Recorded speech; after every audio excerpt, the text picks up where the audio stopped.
I am writing this under an appreciable mental strain, since by tonight I shall be no more.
Penniless, and at the end of my supply of the drug which alone makes life endurable, I can bear the torture no longer, and shall cast myself from this garret window into the squalid street below.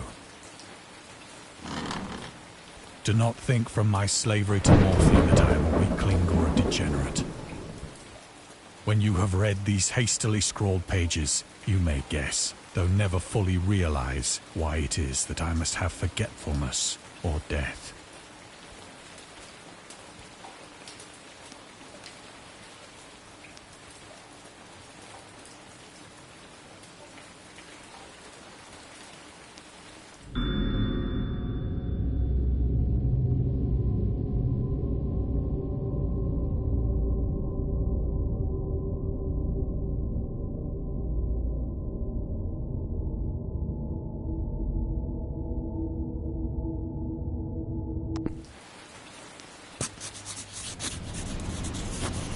It was in one of the most open and least frequented parts of the broad Pacific that the packet of which I was supercargo fell a victim to the German sea raider.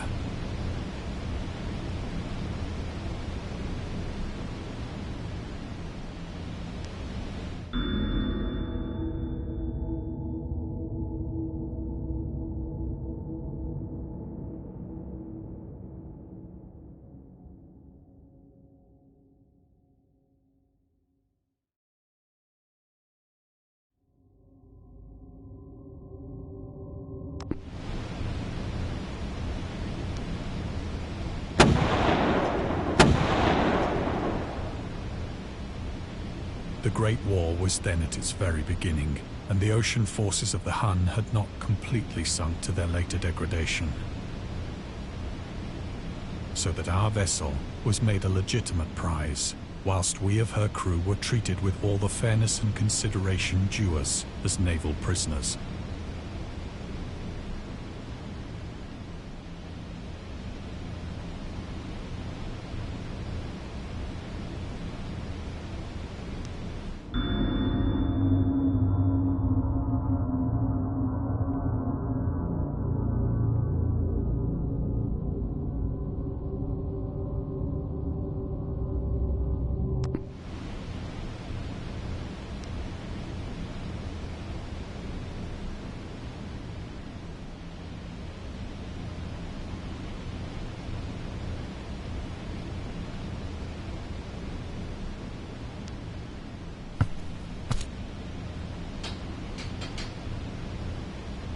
So liberal, indeed, was the discipline of our captors, that 5 days after we were taken, I managed to escape alone, in a small boat, with water and provisions for a good length of time.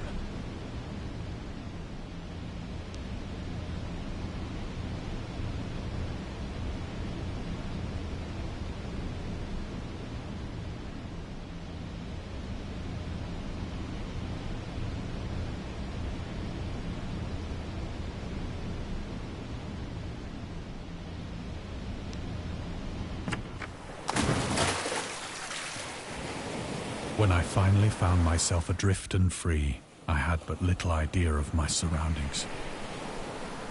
Never a competent navigator, I could only guess vaguely by the sun and stars that I was somewhat south of the equator. Of the longitude, I knew nothing, and no island or coastline was in sight.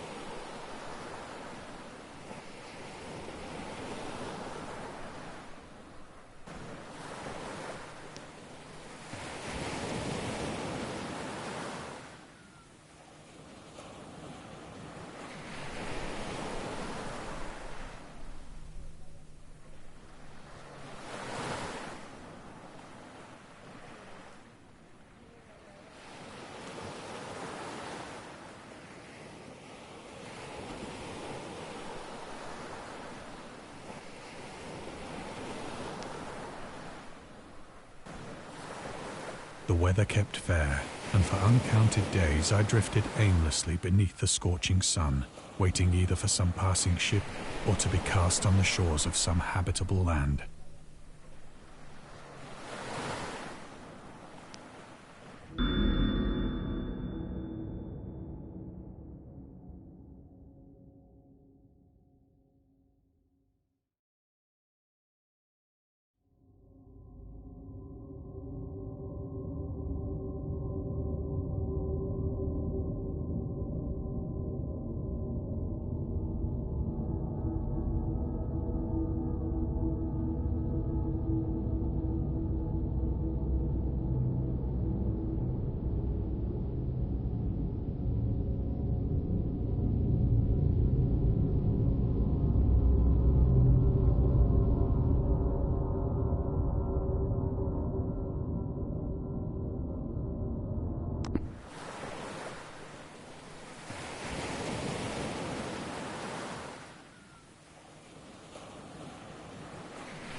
But neither ship nor land appeared, and I began to despair in my solitude upon the heaving vastness of unbroken blue.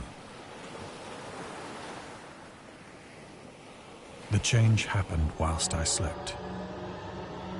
Its details I shall never know, for my slumber, though troubled and dream-infested, was continuous.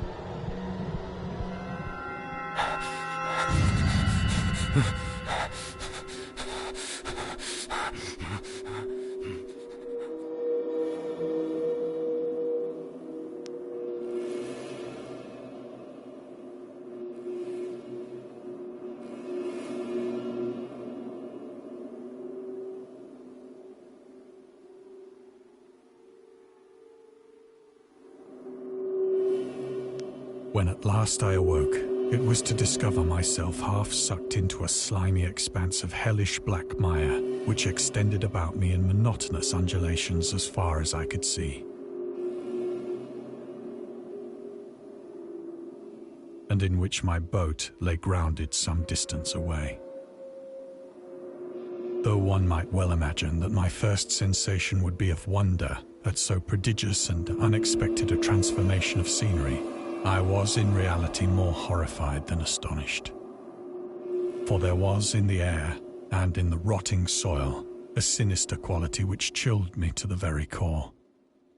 The region was putrid with the carcasses of decaying fish, and of other, less describable things which I saw protruding from the nasty mud of the unending plain.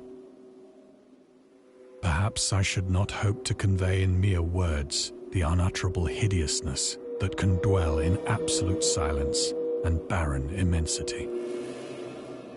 There was nothing within hearing, and nothing in sight, save a vast reach of black slime. Yet the very completeness of the stillness and the homogeneity of the landscape oppressed me with a nauseating fear. The sun was blazing down from a sky which seemed to me almost black in its cloudless cruelty, as though reflecting the inky marsh beneath my feet.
As I crawled into the stranded boat, I realized that only one theory could explain my position.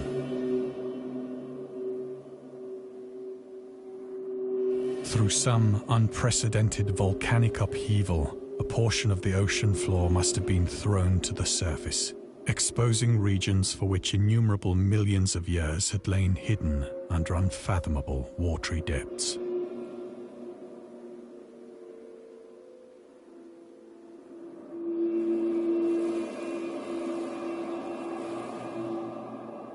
So great was the extent of the new land which had risen beneath me that I could not detect the faintest noise of the surging ocean, straining my ears as I might.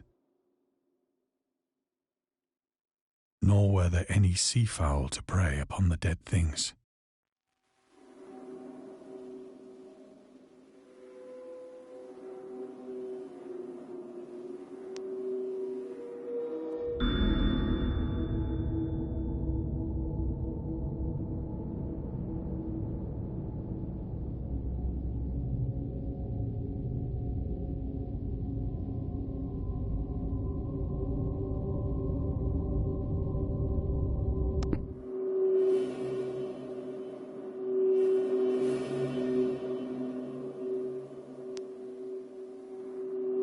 For several hours I sat thinking or brooding in the boat, which lay upon its side and afforded a slight shade as the sun moved across the heavens.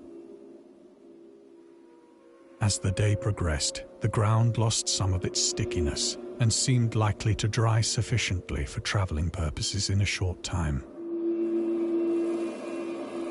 That night I slept but little, and the next day I made for myself a pack containing food and water, preparatory to an overland journey in search of the vanished sea and possible rescue.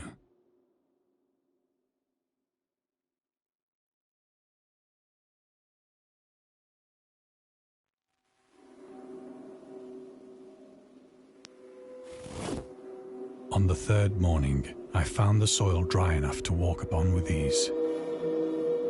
The odor of the fish was maddening, but I was too much concerned with graver things to mind so slight an evil, and set out boldly for an unknown goal.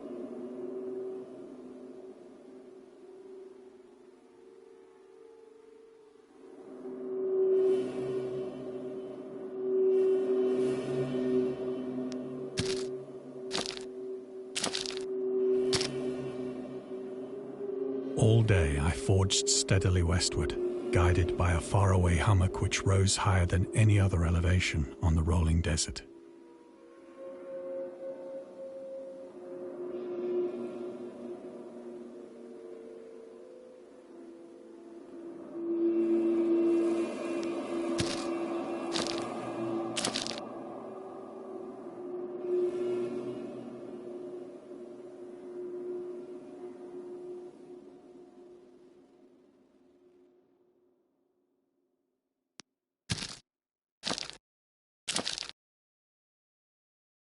That night I encamped, and on the following day still travelled toward the hummock, though that object seemed scarcely nearer than when I had first espied it.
By the fourth evening, I attained the base of the mound, which turned out to be much higher than it had appeared from a distance.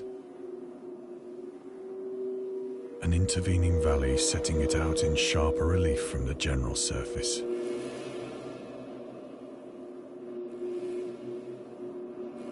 Too weary to ascend, I slept in the shadow of the hill.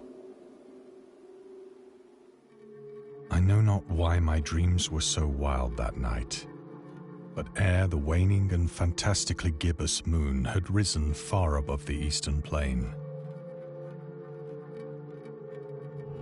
I was awake in a cold perspiration, determined to sleep no more. Such visions as I had experienced were too much for me to endure again. And in the glow of the moon I saw how unwise I had been to travel by day.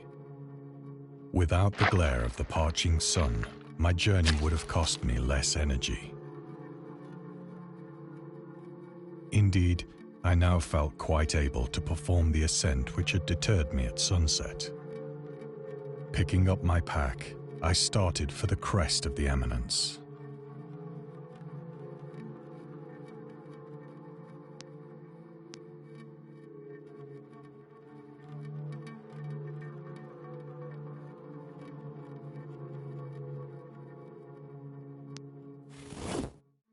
I have said that the unbroken monotony of the rolling plain was a source of vague horror to me. But I think my horror was greater when I gained the summit of the mound and looked down the other side into an immeasurable pit or canyon, whose black recesses the moon had not yet soared high enough to illumine. I felt myself on the edge of the world, peering over the rim into a fathomless chaos of eternal night. Through my terror ran curious reminiscences of Paradise Lost, and of Satan's hideous climb through the unfashioned realms of darkness.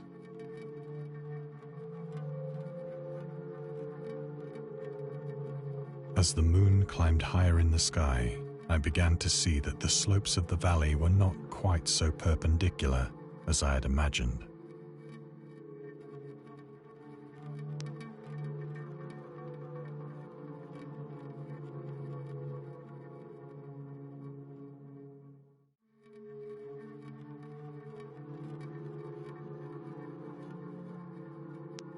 Ledges and outcroppings of rock afforded fairly easy footholds for a descent, whilst after a drop of only a few hundred feet, the declivity became very gradual.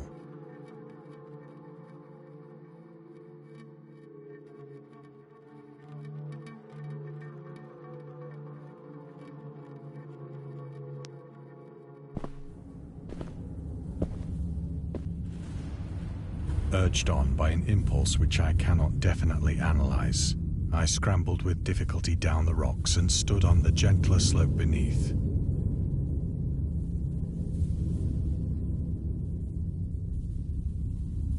Gazing into the Stygian deeps, where no light had yet penetrated. All at once, my attention was captured by a vast and singular object on the opposite slope, which rose steeply about 100 yards ahead of me. An object that gleamed whitely in the newly bestowed rays of the ascending moon.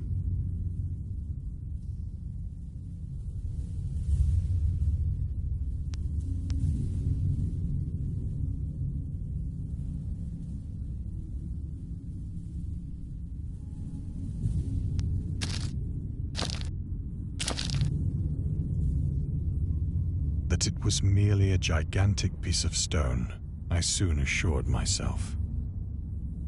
But I was conscious of a distinct impression that its contour and position were not altogether the work of nature. A closer scrutiny filled me with sensations I cannot express.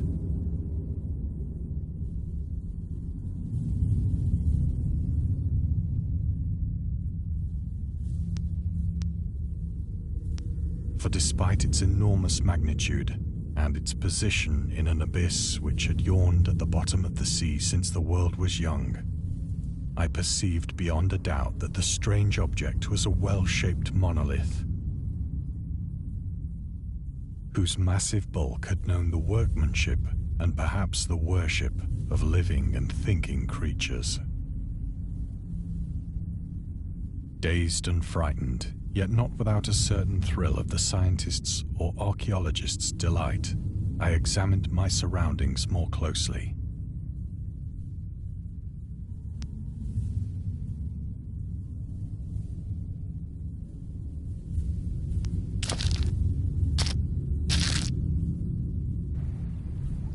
The moon, now near the zenith, shone weirdly and vividly above the towering steeps that hemmed in the chasm, and revealed the fact that a far-flung body of water flowed at the bottom, winding out of sight in both directions and almost lapping my feet as I stood on the slope. Across the chasm, the wavelets washed the base of the Cyclopean monolith, on whose surface I could now trace both inscriptions and crude sculptures.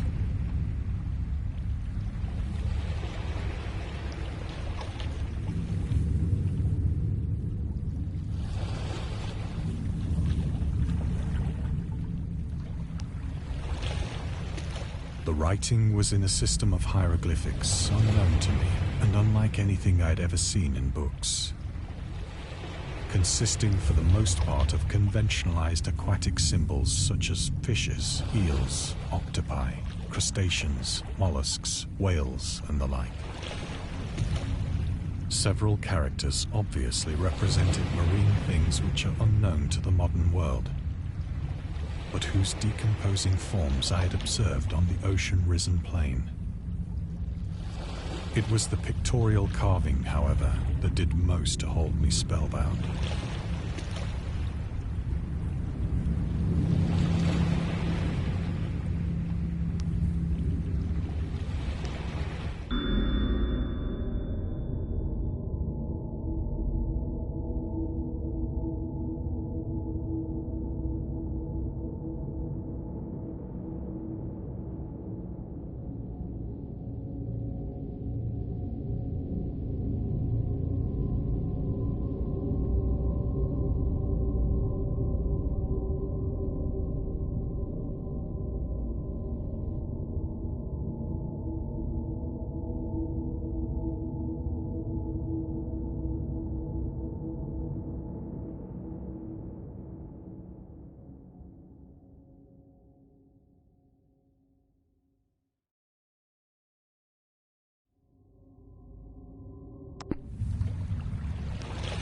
Plainly visible across the intervening water on account of their enormous size were an array of bas-reliefs whose subjects would have excited the envy of a Doré. I think that these things were supposed to depict men, at least a certain sort of men, though the creatures were shown disporting like fishes in the waters of some marine grotto, or paying homage at some monolithic shrine which appeared to be under the waves as well. Of their faces and forms I dare not speak in detail, for the mere remembrance makes me grow faint. Grotesque beyond the imagination of a Poe or a Bulwer.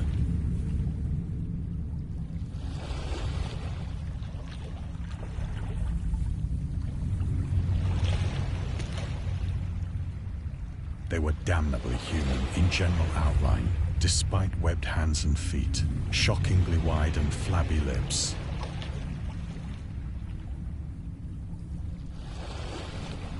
Glassy, bulging eyes, and other features less pleasant to recall.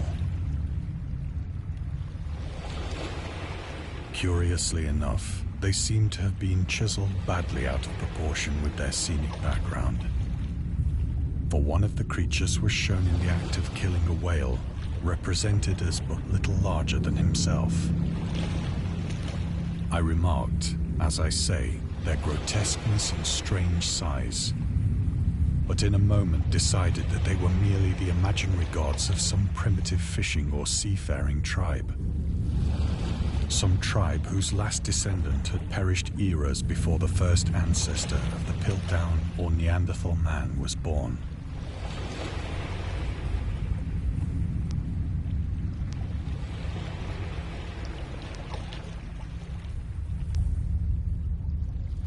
awestruck at this unexpected glimpse into a past beyond the conception of the most daring anthropologist. I stood musing whilst the moon cast queer reflections on the silent channel before me. Then, suddenly, I saw it. With only a slight churning to mark its rise to the surface, the thing slid into view above the dark waters. Polyphemus-like and loathsome, it darted like a stupendous monster of nightmares to the monolith, about which it flung its gigantic scaly arms, the while it bowed its hideous head and gave vent to certain measured sounds.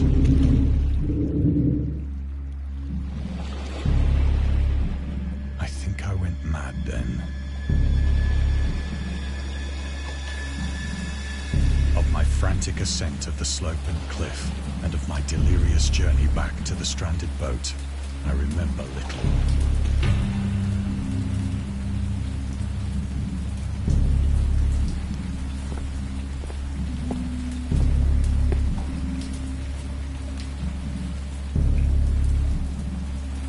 I believe I sang a great deal and laughed oddly when I was unable to sing.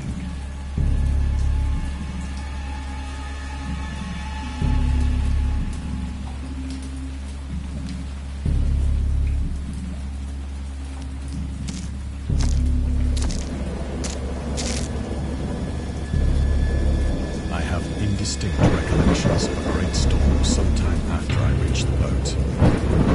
At any rate, I know that I heard pearls of thunder and other tones which nature utters only in her wildest moods.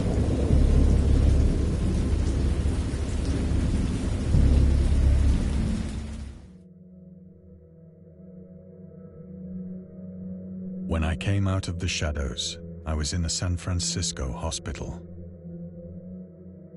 brought thither by the captain of the American ship which had picked up my boat in mid-ocean. In my delirium, I had said much, but found that my words had been given scant attention. Of any land upheaval in the Pacific, my rescuers knew nothing. Nor did I deem it necessary to insist upon a thing which I knew they could not believe.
Once I sought out a celebrated ethnologist and amused him with peculiar questions regarding the ancient Philistine legend of Dagon, the fish god.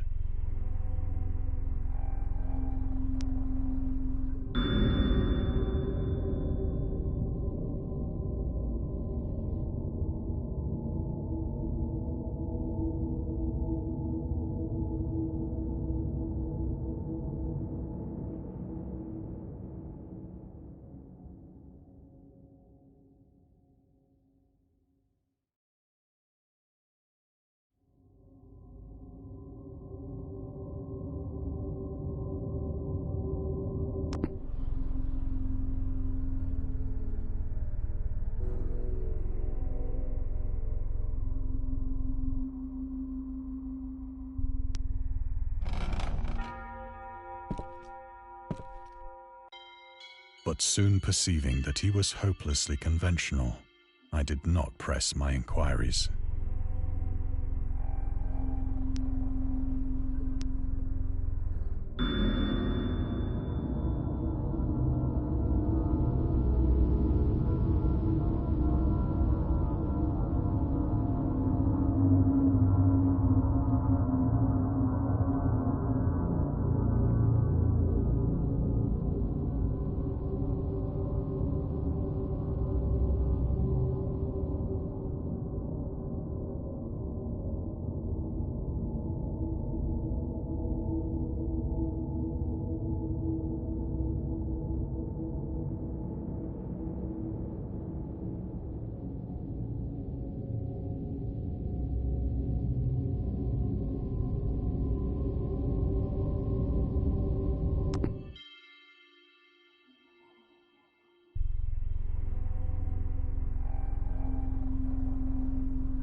It is at night, especially when the moon is gibbous and waning, that I see the thing. I tried morphine, but the drug has given only transient surcease and has drawn me into its clutches as a hopeless slave. So now I am to end it all, having written a full account for the information or the contemptuous amusement of my fellow men.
Often, I ask myself if it could not all have been a pure phantasm.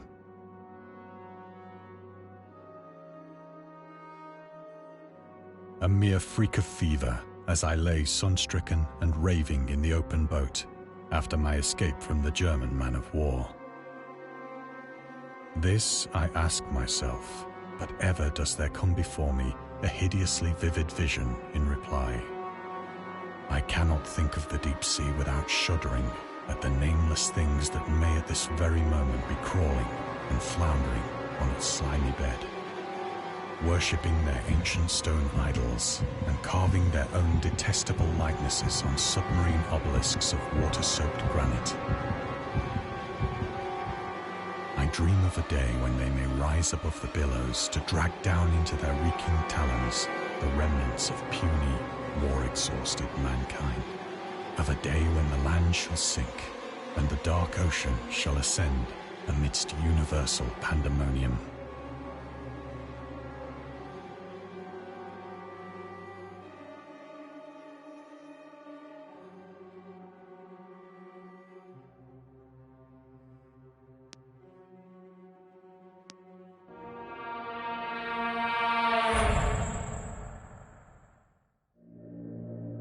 is near.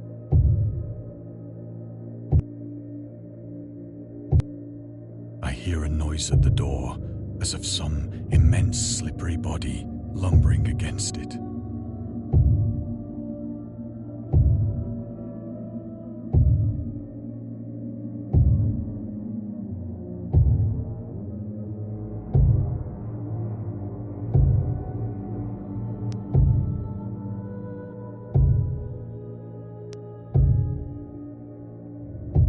It shall not find me.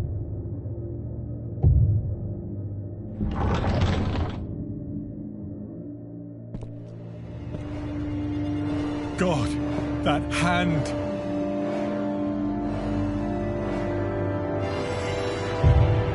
The window! The window!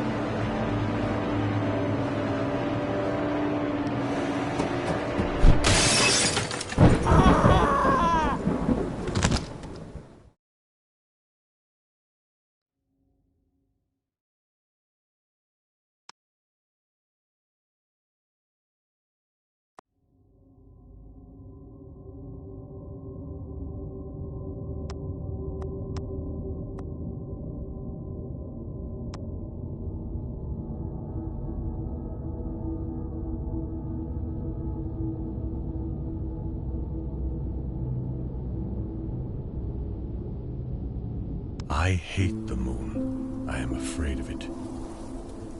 For when it shines on certain scenes familiar and loved, it sometimes makes them unfamiliar and hideous.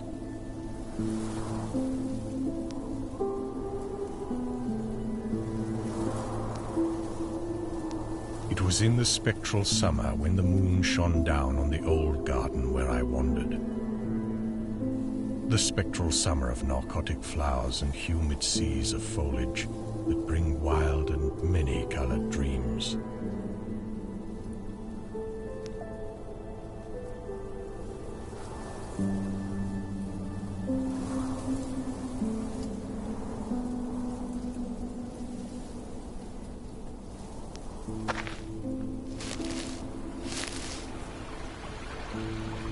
And as I walked by the shallow crystal stream, I saw unwanted ripples tipped with yellow light, as if those placid waters were drawn on in restless currents to strange oceans that are not in the world.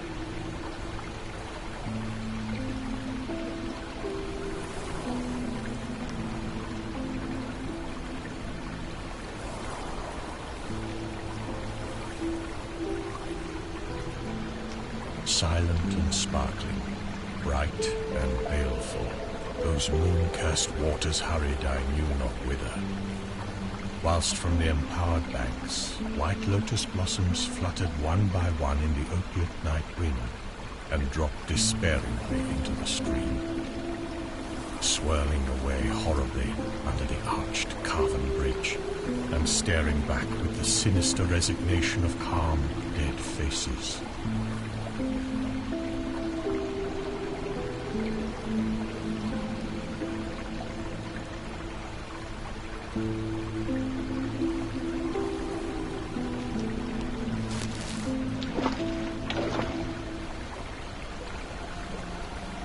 As I ran along the shore, brushing slipping flowers with heedless feet, and maddened ever by the fear of unknown things and the lure of the dead faces, I saw that the garden had no end under that moon.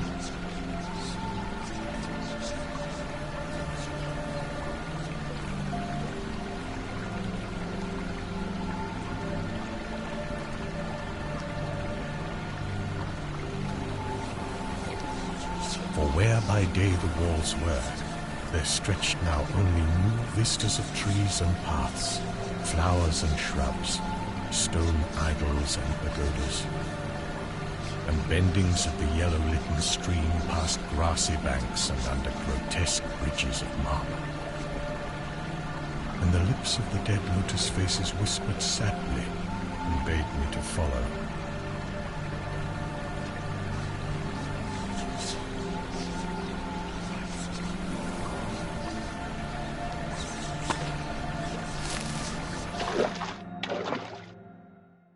Nor did I cease my steps till the stream became a river, and joined amidst marshes of swaying reeds and beaches of gleaming sand, the shore of a vast and nameless sea.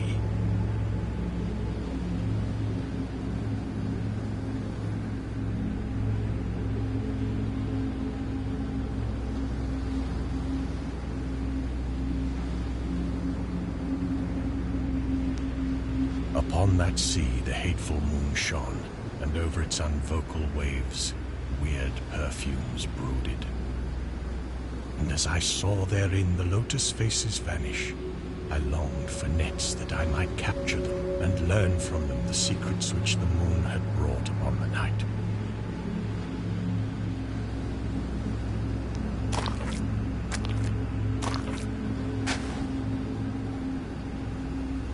When the moon went over to the west, and the still tide ebbed from the sullen shore, I saw in that light old spires that the waves almost uncovered, and white columns gay with festoons of green seaweed. And knowing that to this sunken place all the dead had come, I trembled and did not wish again to speak with the lotus faces.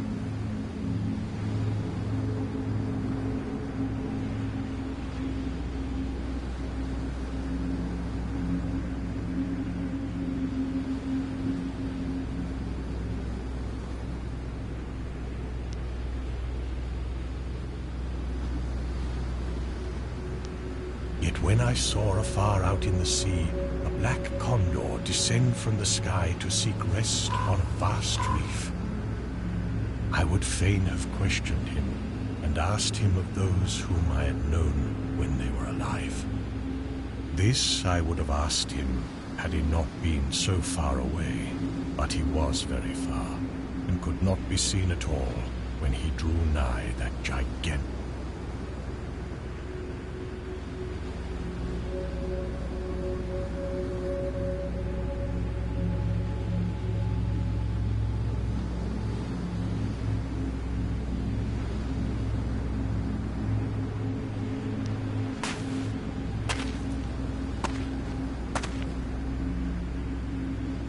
So I watched the tide go out under that sinking moon, and saw gleaming the spires, the towers, and the roofs of that dead, dripping city. And as I watched, my nostrils tried to close against the perfume-conquering stench of the world's dead.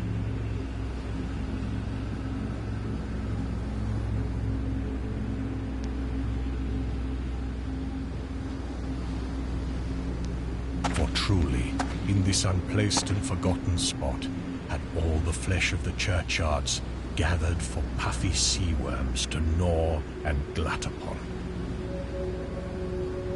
Over those horrors, the evil moon now hung very low, but the puffy worms of the sea need no moon to feed by. And as I watched the ripples that told of the writhing of worms beneath, I felt a new chill from afar out, whither the condor had flown, as if my flesh had caught a horror before my eyes had seen it.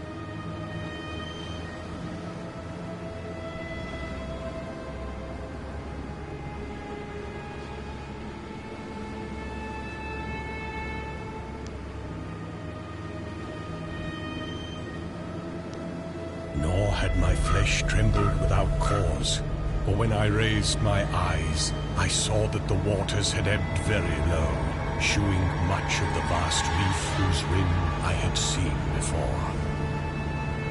And when I saw that this reef was but the black basalt crown of a shocking icon, whose monstrous forehead now shone in the dim moonlight, and whose vile hooves must pour the hellish ooze miles below, I shrieked and shrieked, lest the hidden face rise above the waters, and lest the hidden eyes look at me after the slinking away of that leering and treacherous yellow moon. And to escape this relentless thing, I plunged gladly and unhesitatingly into the stinking shallows.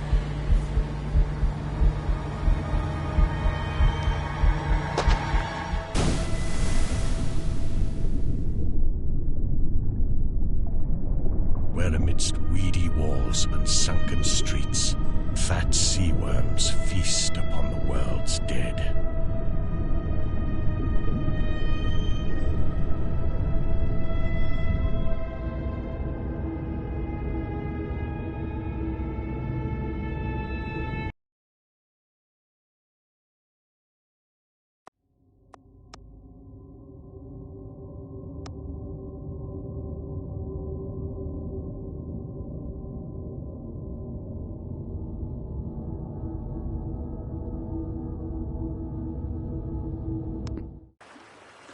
Heave to! There's something floating to the leeward. The speaker was a short, stockily built man whose name was William Jones.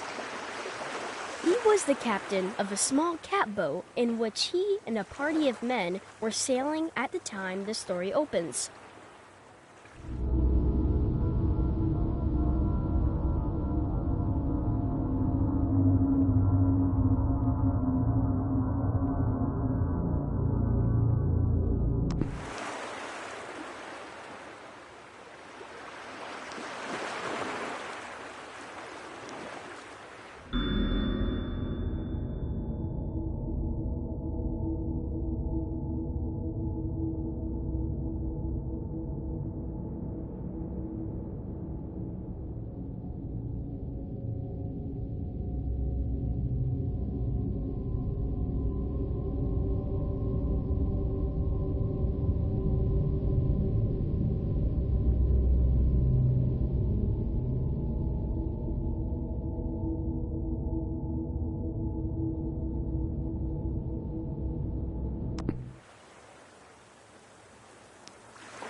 Aye, aye, sir, answered John Towers, and the boat was brought to a standstill. Captain Jones reached out his hand for the object which he now discerned to be a glass bottle. "Nothing but a rum flask that the men on the passing boat threw over," he said. But from an impulse of curiosity, he reached out for it.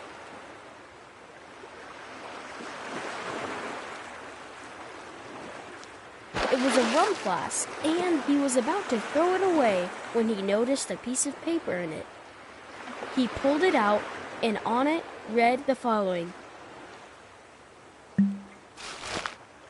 January 1st, 1864.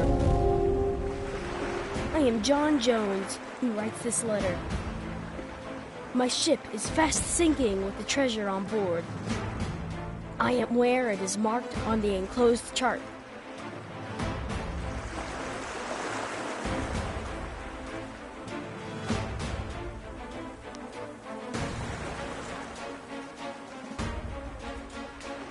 Captain Jones turned the sheet over, and the other side was a chart. On the edge were written these words: dotted lines represent course we took. Towers, said Captain Jones excitedly, read this. Towers did as he was directed. I think it would pay to go, said Captain Jones. Do you? Just as you say, replied Towers. We'll charter a schooner this very day, said the excited captain. All right, said Towers.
So they hired a boat,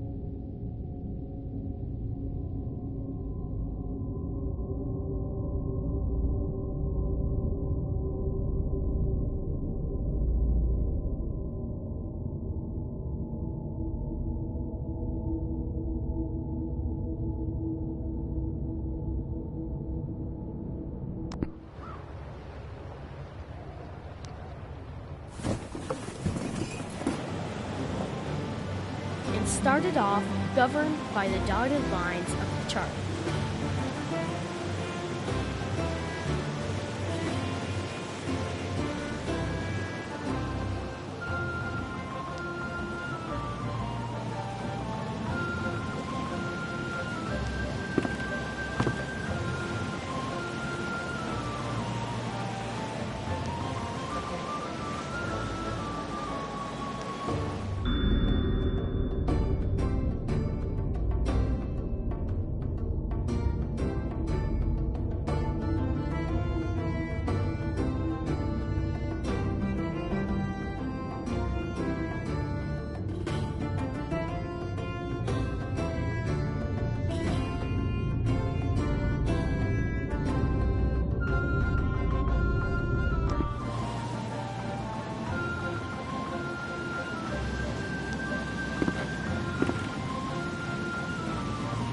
In 4 weeks, they reached the place where directed.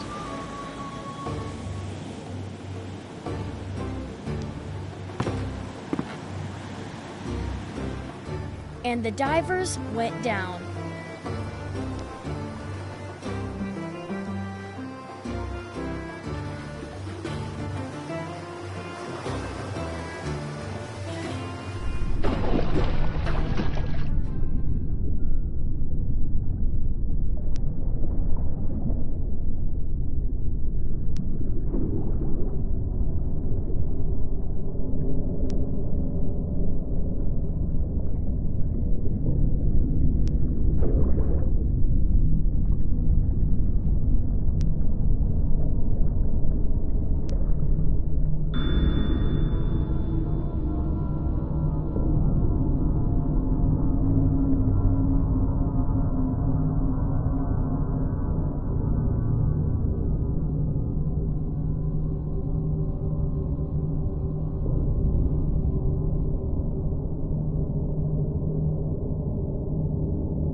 And came up with an iron bottle.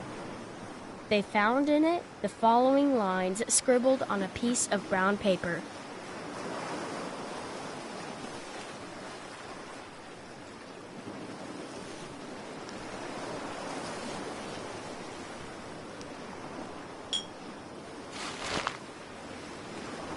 December 3rd, 1880. Dear Searcher, excuse me for the practical joke I have played on you, but it serves you right to find nothing for your foolish act. Well, it does, said Captain Jones. Go on. However, I will defray your expenses to and from the place you found your bottle. I think it will be $250, so that amount you will find in an iron box. I know where you found the bottle because I put this bottle and the iron box, and then found a good place to put the second bottle, hoping the enclosed money will defray your expenses some I close. Anonymous.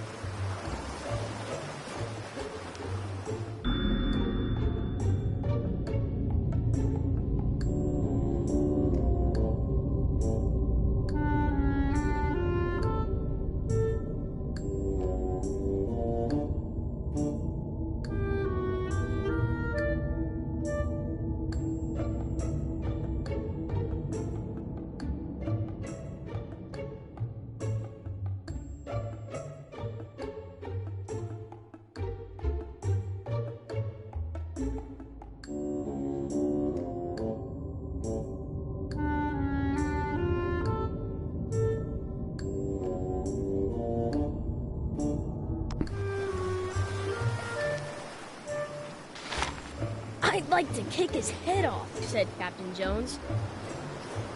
Here, diver, go and get the $250.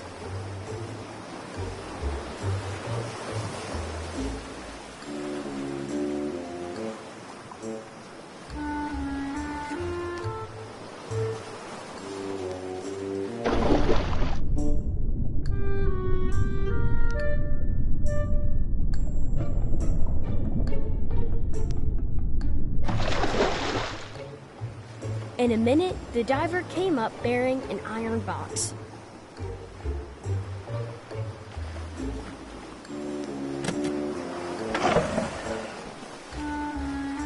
Inside it was found $250.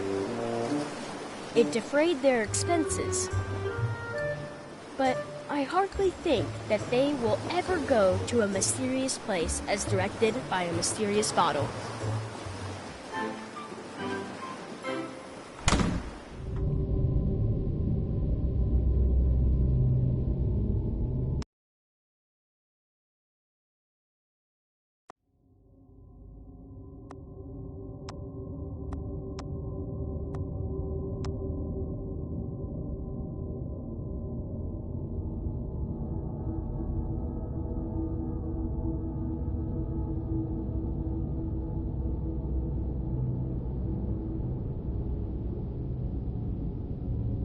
My dreams occasionally approached the fantastical in character, though falling somewhat short of coherence. One scene is especially stamped upon my recollection. That of a dank, fetid, reed-choked marsh under a gray autumn sky.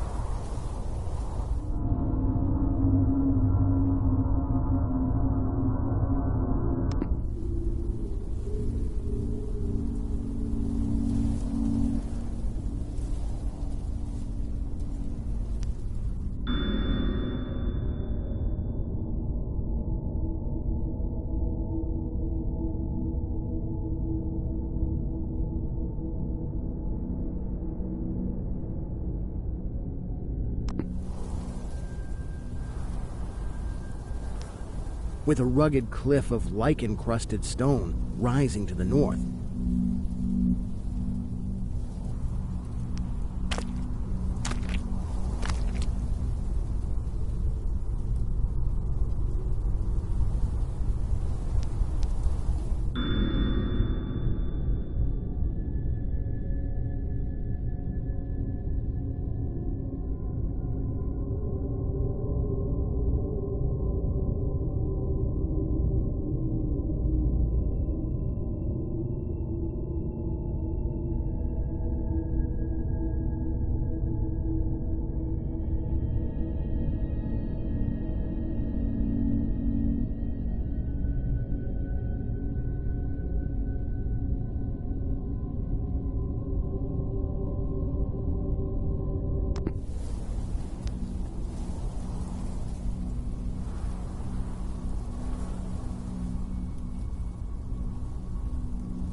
Impelled by some obscure quest, I ascended a rift or cleft in this beetling precipice.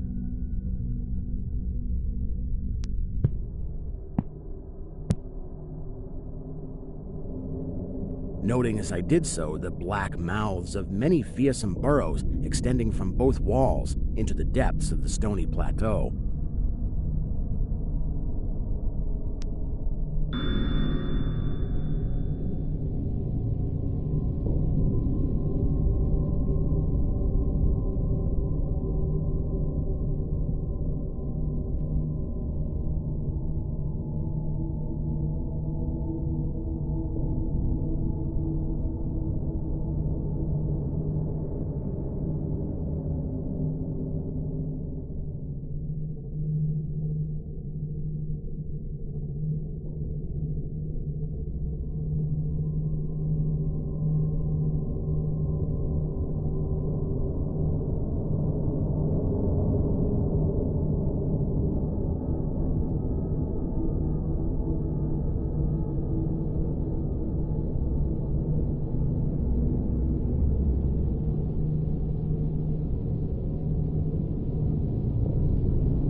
At several points, the passage was roofed over by the choking of the upper parts of the narrow fissure.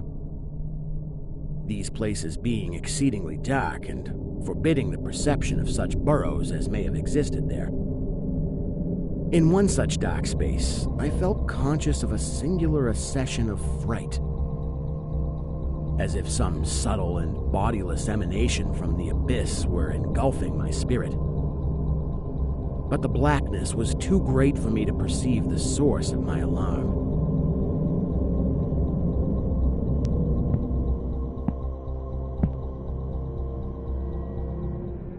At length, I emerged upon a tableland of moss-grown rock and scanty soil, lit up by a faint moonlight which had replaced the expiring orb of day. Casting my eyes about, I beheld no living object, but was sensible of a very peculiar stirring far below me amongst the whispering rushes of the pestilential swamp I had lately quitted.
After walking for some distance, I encountered the rusty tracks of a street railway and the worm-eaten poles which still held the limp and sagging trolley wire.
Following this line, I soon came upon a yellow vestibuled car numbered 1852 of a plain, double-trucked type common from 1900 to 1910.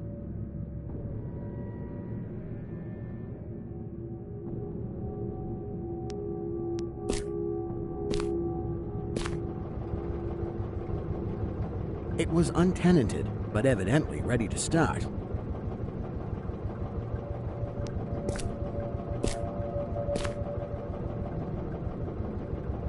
The trolley being on the wire and the air brake pump now and then throbbing beneath the floor.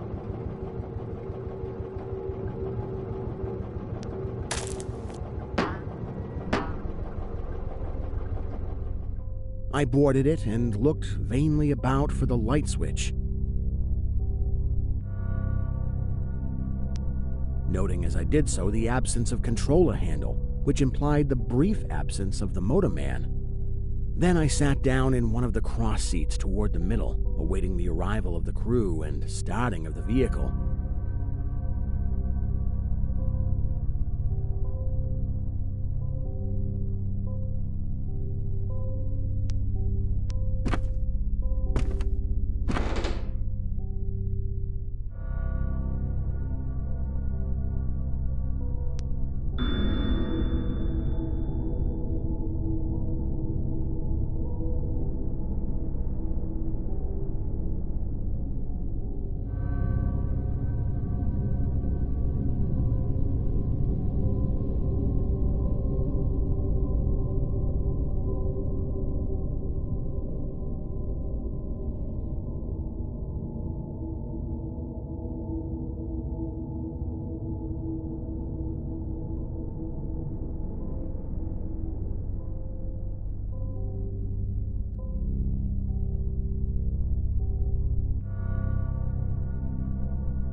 Presently, I heard a swishing in the sparse grass toward the left and saw the dark forms of two men looming up in the moonlight.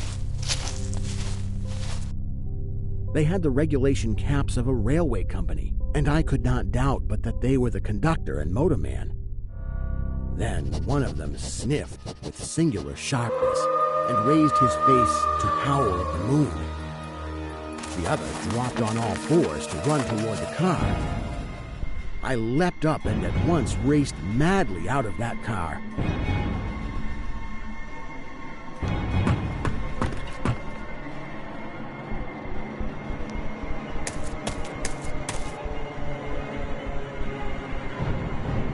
And away across endless leagues of plateau till exhaustion waked me.